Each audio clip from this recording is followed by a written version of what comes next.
الحمد لله نستعينه ونستغفره ونعوذ بالله من شرور أنفسنا ومن سيئات أعمالنا. من يهده الله فلا مضل له ومن يضلل فلا هادي له، ونشهد أن لا إله إلا الله وحده لا شريك له، ونشهد أن محمدا عبده ورسوله. قال الله تعالى في القرآن المجيد: بسم الله الرحمن الرحيم: وابتغ فيما آتاك الله الدار الآخرة ولا تنس نصيبك من الدنيا وأحسن كما أحسن الله إليك ولا تبغي الفساد في الأرض إن الله لا يحب المفسدين. في سورة القصص أو آيات ويوم. وقال عن رسول الله صلى الله عليه وسلم عن سهل بن سعد الساعدي قال: جاء رجل إلى النبي صلى الله عليه وسلم فقال: يا رسول الله، دلني على عمل إذا عملته أحبني الله وأحبني الناس. فقال: ازهد ازهد في الدنيا يحبك الله، وازهد فيما أيدي الناس يحبك الناس. حديث حسن رواه ابن ماجه وغيره بأسناد حسن. اما بعد، زما د ایمان او د کلمې ورونو، زما محترم ورونو، نن د زهد په باره کې خبرې کوو. زهد او تقوا تقریبا دواړه سره نږدې دي. الله جل جلاله او قرآن عظیم الشان او رسول صلی الله علیه وسلم د زهد په باره کې معنا دا ده چې زهد بې اعتنایي د دنیا سره، نه داسې محبت کول لکه سړی چې د یوې معشوقې سره کوي، لکه یو څوک چې د یو چا سره کوي، هغسې محبت د دنیا سره نه دی پکار، بلکې د خپل حالت او د خپل حیثیت سره ساتل، د دنیا او د آخرت فکر کول، بلکې ډیره زیاته برخه باید آخرت ته سړی ورکړي او لږه برخه باید دنیا ته ورکړي. هغه هم د هغه مشروع کارونو او د روا کارونو نه چې الله جل جلاله په هغې باندې خوشحالېږي. نور د دنیا ژوند، په دنیا کې د غریب ژوند، د فقیر ژوند، د مسکین ژوند، دا بهتر ژوند دی، نه د هغه ژوند چې هغه د ظلم سره وي، هغه د تکلیف سره وي، هغه د ډېرو مستیو او د عیاشیو او د فحاشیو سره وي. هغه ژوند کله هم نه دی پکار او نه د الله پکارېږي. لکه الله جل جلاله: وابتغي فيما آتاك الله، دا وګوره، وشماره او فکر ورته وکړه او فرصت یې وګڼه. فيما آتاك الله، هغه څه چې الله درکړي، الدار الآخرة، په الله د آخرت په زموږ وخت کې، او یا د آخرت په هغه وخت کې چې الله جل جلاله آخرت ته څوک ولېږي او بعد د ژوند نه مړ کېږي، نو دار الاخره هغې ته ویل کېږي. یو دار دنیا زمونږ په دنیا کې ژوند دی، یو دار الاخره په آخرت کې ژوند دی. وابتغي، ولټوه، جستجو وکړه، فيما آتاک الله، هغه څه چې الله درکړي دي. د الله قدرتونه وګوره، د الله تعالی هغه ذموارۍ وګوره چې تا سره یې کړي دي او تا ته دا ټول رزق او هر څه برابرۍ او احوال دې برابرۍ. فلا تنس نصیبک من الدنیا، د دنیا نه هم بې نصیب دې مه هېروه. په خپل دنیا کې د اخلاقو سره ژوند وکړه، د عبادت سره ژوند وکړه، د الله په بندګۍ کې ژوند وکړه، عبد اوسېږه او د الله تعالی فرمان بردار اوسېږه او مطیع اوسېږه. واحسن کما احسن الله، او داسې احسان وکړه کما احسن الله، لکه څنګه چې الله د احسان کړی دی. والیک، الله تعالی احسان د ټولو خلقو سره کړی دی، هر یو فرد سره او د دنیا هر مخلوق سره احسن الله احسان کړی دی. والیک، او تا سره یې هم کړی. ولا تبغي الفساد، او مه لټوه فسادونه، او مه ګرځېږه په فساد پسې، او مه په فسق و فجور پسې، فی الارض، په ځمکه کې ظلم مه کوه، فحشا مه کوه، رذالت مه کوه. د هغه څه نه ځان وساته کومه یوه چې ګناه وي او د الله په نیز باندې هغه یو جرم وي او معصیت وي، د هغې نه ځان وساته. ان الله، لهذا نتیجه د دې آیات دا ده چې ان الله لا يحب المفسدين، الله مفسد خلق، فاسق خلق، ګناهګار خلق هیڅ وخت دوست نه ګڼي او نه د چا دوست کېدلی شي. د د همدې په لحاظ باندې د دې زهد په باره کې د دنیا ته ډېر توجه کول نه ده پکار دی آیات کې وایي او هغه څه چې الله تا سره احسان کړی هغه ومنه او د هغې احسان څه چې درته فرمان درکوي د هغې فرمان برداري وکړه او هېڅ وخت فساد ونه کړي فسق ونه کړي فجور ونه کړي چې الله به درنه ناراضه شي. همداسې د رسول الله صلی الله علیه وسلم نه سهل رضی الله عنه سعد بن ساعدي رضی الله عنه روایت کی فرمایي چې قال جاء رجل الى النبي صلی الله علیه وسلم یو سړی رسول صلی الله علیه وسلم ته راغی فقال ویل یا رسول الله اے الله رسوله دلني ما ته دلالت راکړه على عمل په داسې یو عمل باندې او په داسې یو کړو باندې چې اذا عملته کله چې زه هغه په ځای باندې راوړم او وی کوم او اجرا یې کوم احبني الله چې د الله تعالی دوست شمه او الله سره نږدې شمه واحبني الناس او بیا د خلکو سره دوست شمه فقال ورته وفرمایل رسول الله صلی الله علیه وسلم اسهد یا زهد یا زهد کا او پرهیزګاری وکړه. زهد معنا دا دی چې د دنیا حالات او د کوم کارونه چې دي دا لږ وړه وګڼه نظر د هغې نه چې آخرت ته لاړ شي فی الدنیا په دنیا کې زهد وکړه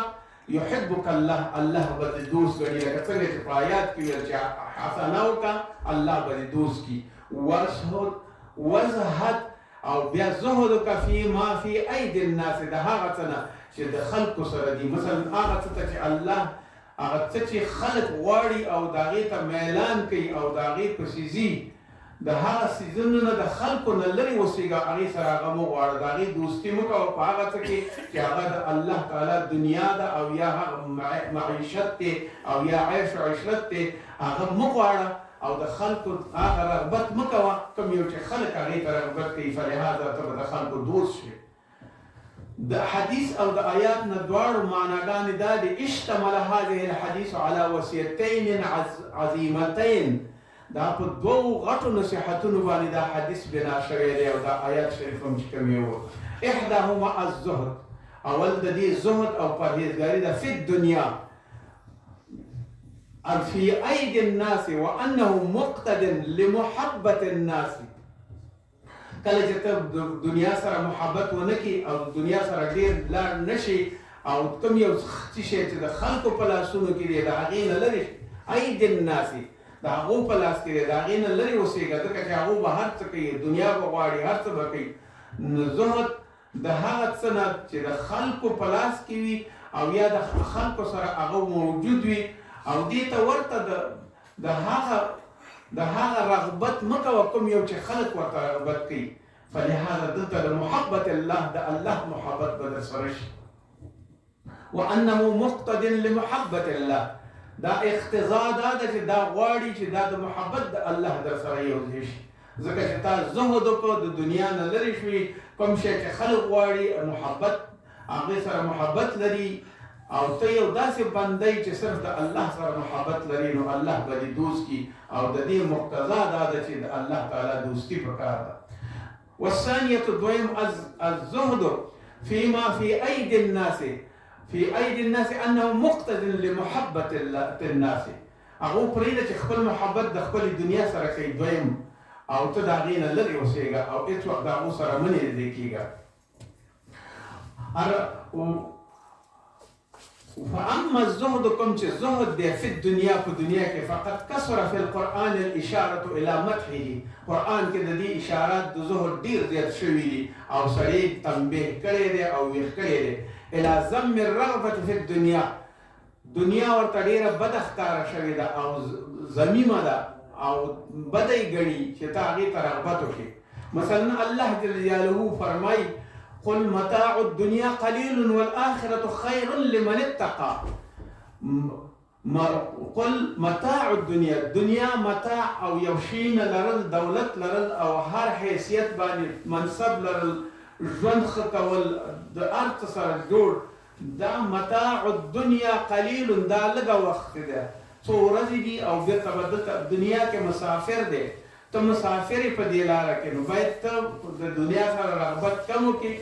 وقلیل والآخرة خیر لمن اتقى او آخرت بهتر دی کله الله نه وویریږي نو ځکه د هغې سره د عمر دی، جنت دی، دوزخ دی، د هغې سره باغونه دي، د هغې سره عیش و عشرت دی، په آخرت کې د الله رضا ده، د رسول الله صلی الله علیه وسلم شفاعت دی، هغه ټول به ستا په نصیب شي.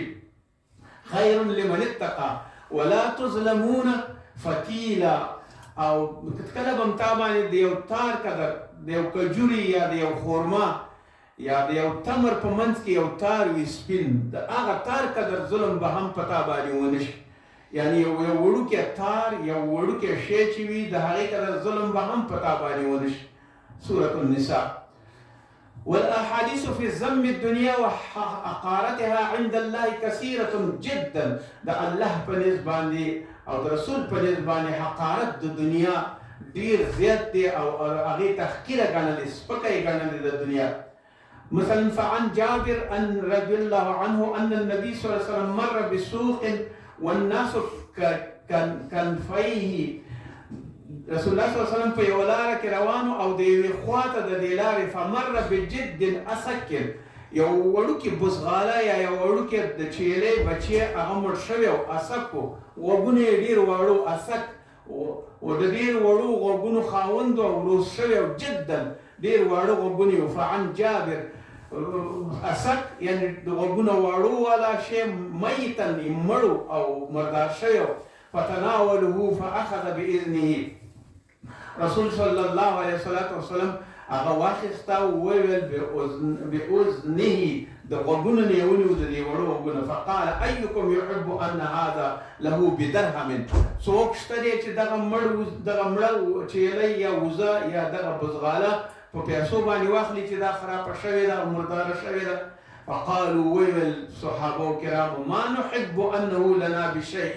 موږ دا دوست نه ګڼو، دا موږ په هیڅ شي باندې نه اخلو، بلکې موږ یې د لارې نه لرې غورځو. وما ندع به، او موږ په دې باندې هیڅ شی نه کوو، بلکې دا موږ لرې کوو د لارې نه. قال اتحبون انه لكم،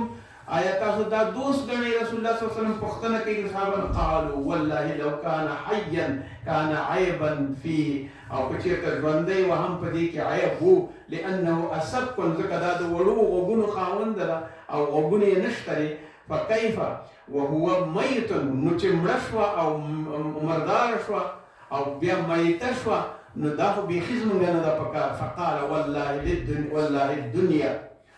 اهون على الله هذا عليكم. رسول الله صلی الله علیه وسلم قسم خوري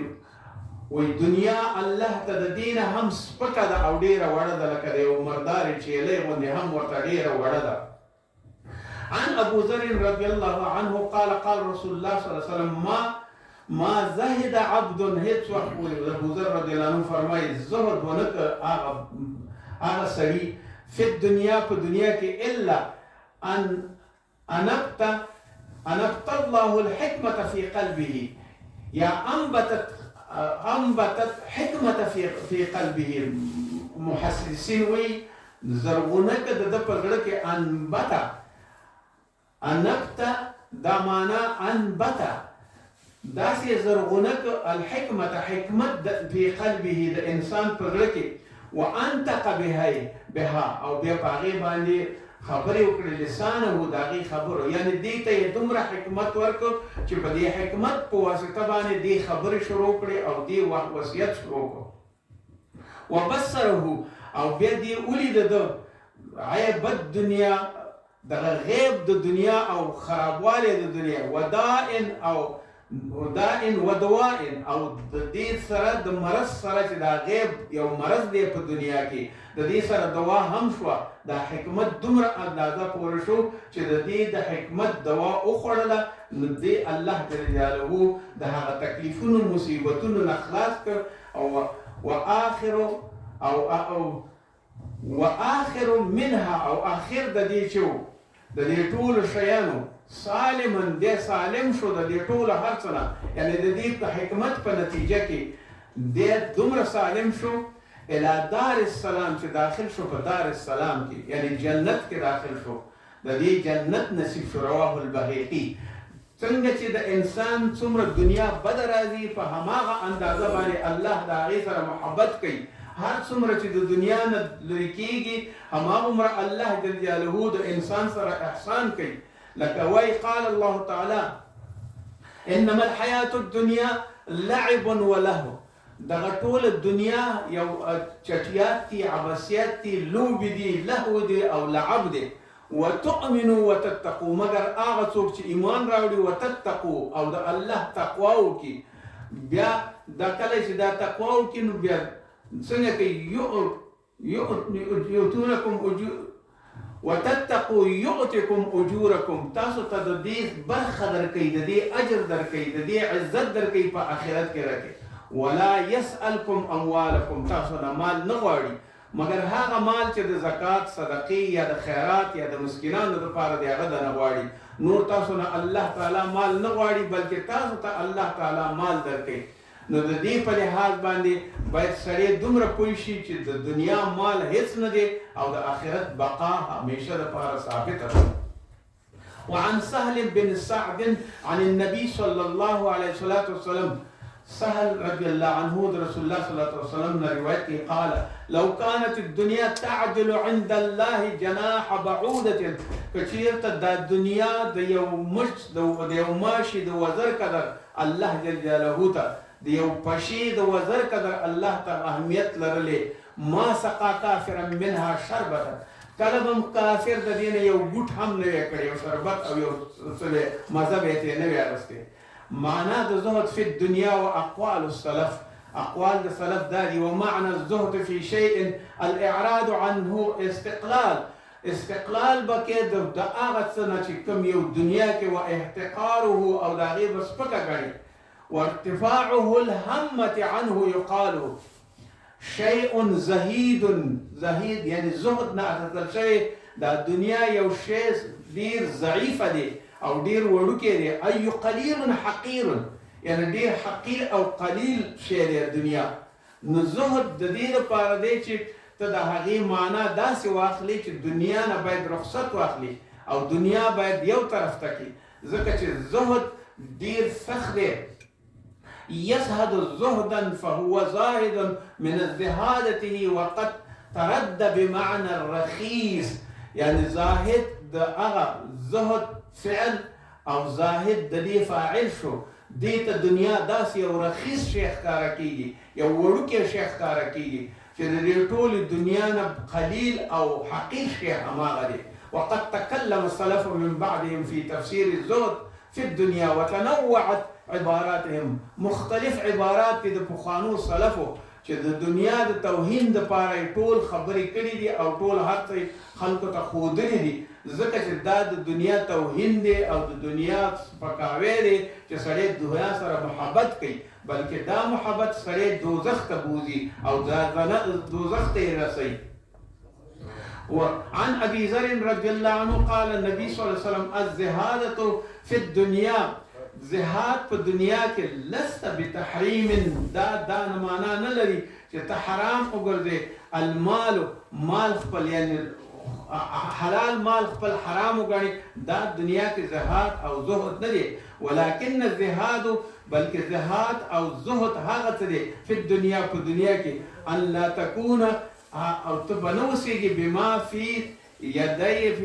فی ما یدیک، هغه څه چې ستا په لاس کې دي او ته هغه بې ځایه کړي او هغه وغورځې ایسته، او بما فی حلال ولا اضاعة المال، بلکې ته به نه کې کله به نه کې حلال او باضاعة المال، او مال به هم نه ضایع کې په بې ځایه شیانو باندې اکمال. ولكن زهاد هغه شی دی په دنیا ان لا تكون بما فی یدیک، هغه څه چې ستا په لاس کې دي. او اتق الله مما في يد الله، او د هغه څه نه ویرېږه څه چې د الله تعالی په لاس کې دي، ځکه الله جل جلاله اوثق شی لري، اوثق مما في يد الله، د الله په لاس کې ډېر غټ شی نه دي او اوثق شی نه دي. وان يكون في الصواب، او وی به په ثواب کې هغه څوک مثلا څوک محبت او رغبت کوي دنیا ته، نو هغه د الله محبت نشي کولی، هغه محبت ته نه راځي. او کوم سړی چې رغبت کوي د دنیا نه یو بل شي ته یا د دنیا شیانو ته، هغې ته به همیشه دپاره خسران او تکلیف وي، فلهذا د هغې نه باید سړی ځان وساتي او لرې شي سره. عن عثمان رضي الله عنه أن النبي صلى الله عليه وسلم قال ليس لابن آدم حق في سوى هذه الخصال. د یو مؤمن بني آدم د بچي دپاره بل څه نشته دی د دې خصالو نه. بیت هغه کور یسکنه چې دی پکې واوسېږي، نه داسې فیشني کور او نه پوخ کور او نه سیمټي کور او نه کانکریټي کور. یسکنه وثوب او دومره جامې ورسره یواري به عورته چې د دې عورت پټ کړلی شي، نه دا چې د ډول ډال او د نور شي نه. هو که د یخنۍ دپاره د ګرمۍ دپاره کمې جامې استعمالیږي د هغې بیا معافیت شته دی، ځکه زینت د انسان همدا دی چې باید د ژمي د جامو او د اوړي د جامو دپاره ضرورت وي. او بیا د دې سره چې کوم یو دی وجلف الخیر او جلف الخیر خبز یعنی وچه ډوډۍ،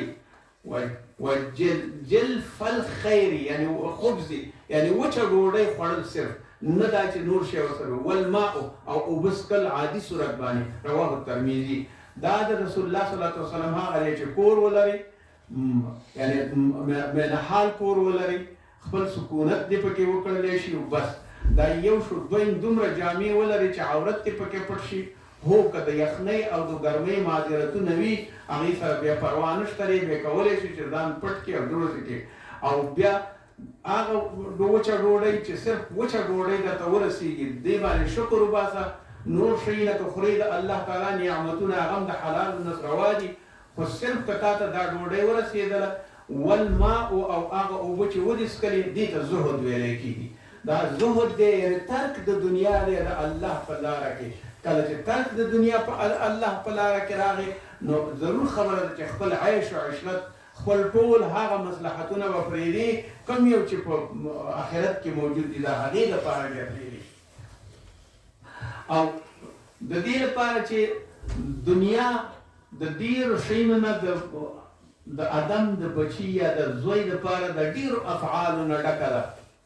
واعلم ان الذم الوارد في الكتاب والسنه، ذکر چې ذم د دنیا شوی دی او راغلی د په سنتو کې او کتاب کې لدنیا د دنیا لپاره. ليس هو راجع الى زمانها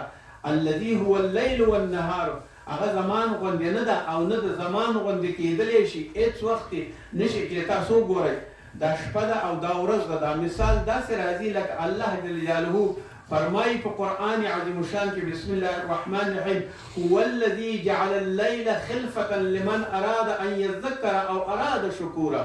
الله جل جلاله ته وګوره شپه یو ځای پیدا کړه، ورپسې ورځ راوړه، ورپسې ورځ راوړه. هو داسې ته هم کله د ورځې څښتن وي، د ښې ورځې څښتن وي، د رڼا خاوند وي، د ښه عیش و عشرت خاوند وي، او کله د شپې غوندې تیاره کېږي. فلهذا د دې مثال دا دی چې دا تحول د دنیا داسې دی چې د شپې پسې ورځ راځي، ورځې پسې شپه راځي، او همداسې د دنیا ژوند پسې آخرت راځي، او آخرت ژوند ضرور دی. نو د دې رڼا نه او د دې لمر او د دې ساحې نه چې دنیا کې اوسېږو دې پسې به خامخا شپه راځي او آخرت ته به ورځي. او آخرت ته چې ورځي نو الله جل جلاله به دې بیا هلته پوښتنه درکړي.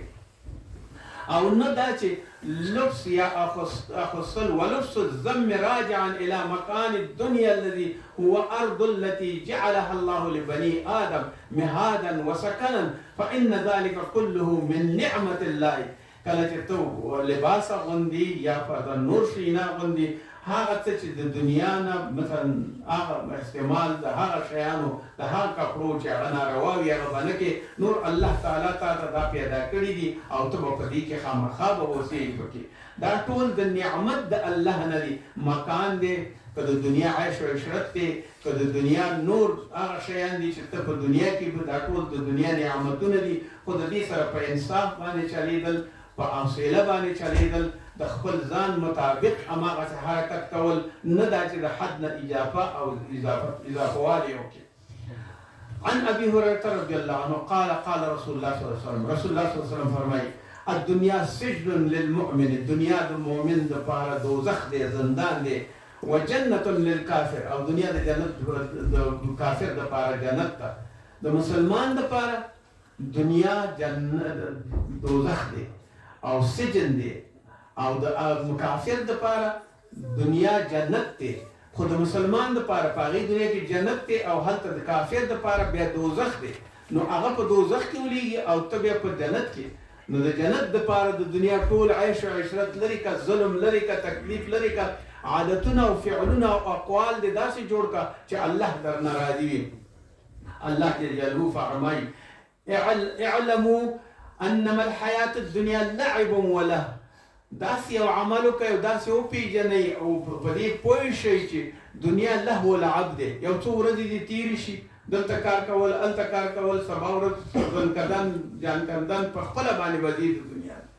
وزینة و تفاخر او دا یو زینت او تفاخر دی چې تا ته درکړی بینکم په منځ تاسو کې تاسو یو تر بل نه دنیا دپاره ډېر څه کوئ و بینکم وتکاثر فی الاموال والاولاد د دې دپاره کوئ چې زما